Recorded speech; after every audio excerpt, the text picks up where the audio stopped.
born in Quebec. What made you get into hockey in the first place? Back home, we have long winters, and everybody plays hockey in the wintertime, and everybody plays softball or fastball in the summertime. And my dad went to residential school, and he played a lot of hockey, and he really got me into hockey as soon as I was able to walk. He brought me to the skating rink. And obviously, why did you choose number 29? That was my dad's number in residential school. So to honor my dad who sacrificed a lot for me and my mom for me to play. So I thought I'd honor my dad by wearing his number. Very good choice. Very good choice. Obviously, we'll start with your junior. Can you take us back to your junior career? It was a lot of fun. I went to Hawkesbury Hawks when I was 17. I was the goal scorer when I was on the reservation playing, and I was the big star. And I went to Hawkesbury, and I figured out really quick that I wasn't going to be the goal scorer or the big offensive defenseman. So I figured out a role for myself. Bob Hartley was my coach, and said if I played the physical role, he'd get me drafted to major junior the next year. And I played the physical role all year in Hawkesbury that year, and he kept his word. He got me drafted to the Laval Titans the year after. Is that when you switched from playing defense to offense? Yeah, I went from defense to forward. We had a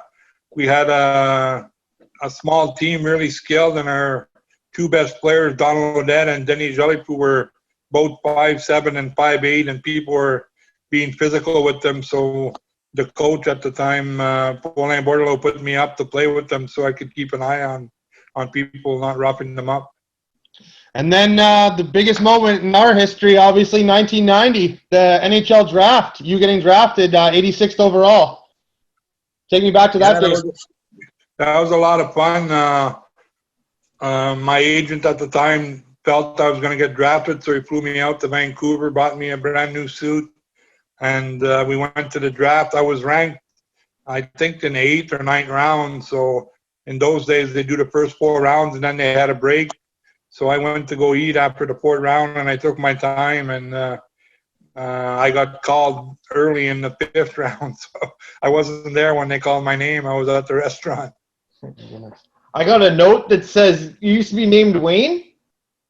My real name is Wayne Gino Odjick, but there's another Wayne on the reserve, so not to mix things up, everybody called me Gino. Oh, okay. So you're the 4th child of 6, is that correct? Yeah. And you guys had at least 32 foster children, correct?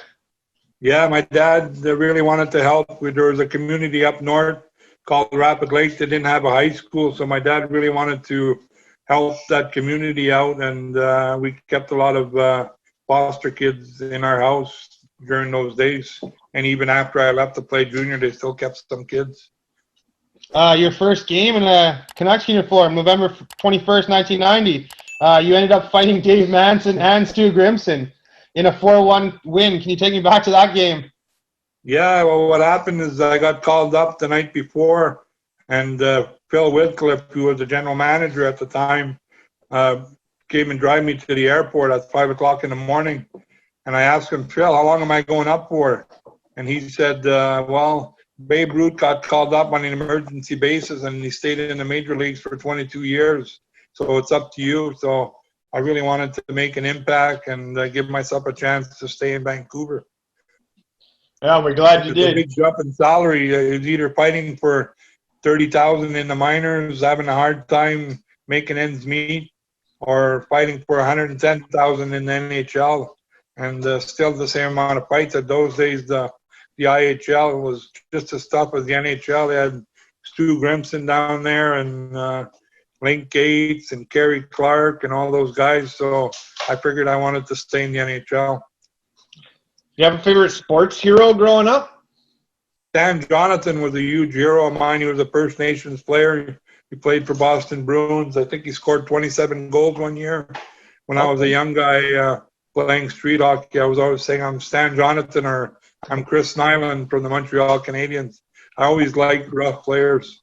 Yeah, Knuckles can throw him, that's for sure. Yeah. What was it like playing on a line with Pavel, obviously? You set career highs with 16 goals and 13 assists. Yeah, it was a lot of fun. I had to really time myself.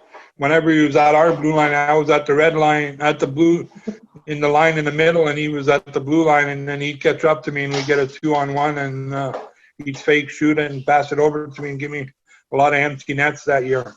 That must have been something. That I Pavel took was care of him with every other way. You took care of him by kicking anyone's ass that got near him. Yeah, I took care of him in the physical aspect, and he took care of me, getting me points, and so I could stay on the line. When you play on the first line like that, you got to produce. You have to do more than just play physical. You got to score goals and get assists and make plays. And so I was really trying to do everything I can to stay on the top lines. So Pavel's my favorite player of all time. So what was it like playing with him every game in and game out?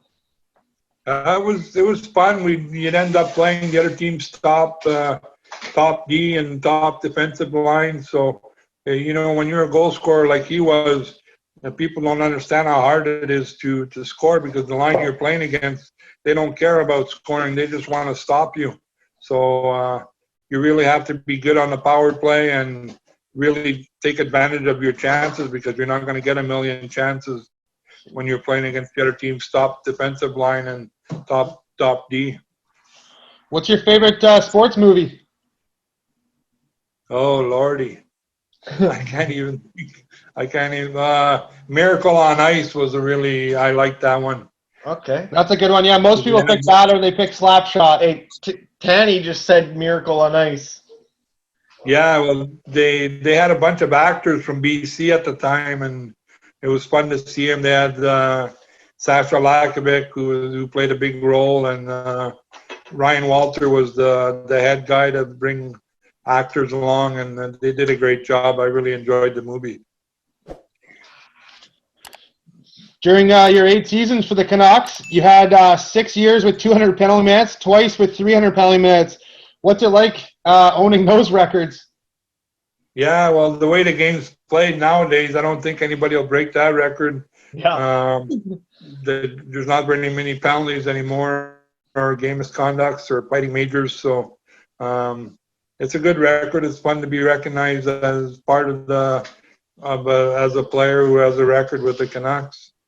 One of my favorites, obviously, is the St. Louis Brawl. Especially playing them tonight. Especially playing them tonight, exactly. You basically fought the whole team. You had Anderson skating around the whole ice, scared shitless. Yeah, what happened was the game before, Anderson speared Pavel in the eye and cut him open for a couple stitches. And so we were down 7-1 in game 6. And Anderson speared Kay Whitmore, who was the goalie, came in for Kirk way after the whistle. And I thought it was green light to get even with him and to try and change the momentum in the game for the next game. So that's what happened there. And Rob Ray, we had Rob Ray on, and he always hates. What do you think of the Rob Ray rule? But like in that same video, I saw you try to go like this and shove the shoulder pads right off. Yeah, we all used to do it back in the day. Certainly, I didn't mind when the rule stopped and made it fair for everybody. It was tough for guys to hold on to a guy who didn't have a jersey, and it became dangerous. So they changed the rule because of Rob Ray, and we all lived with it. What was it like playing with Kirk McLean, another favorite of ours, obviously in Vancouver, and Cliff Ronning, another one? Yeah, Kirk was really a good guy. He was one of the boys. He didn't have no great superstitions or anything like that. And when the games were on the line, he showed up. He played some great hockey when I was with him, and it was a lot of fun. And Cliffy was a true competitor. He wanted to be the best player on the ice, and he wanted to get his points and his assists. And he was a lot of fun. The bigger the game was, Cliffy would show up too.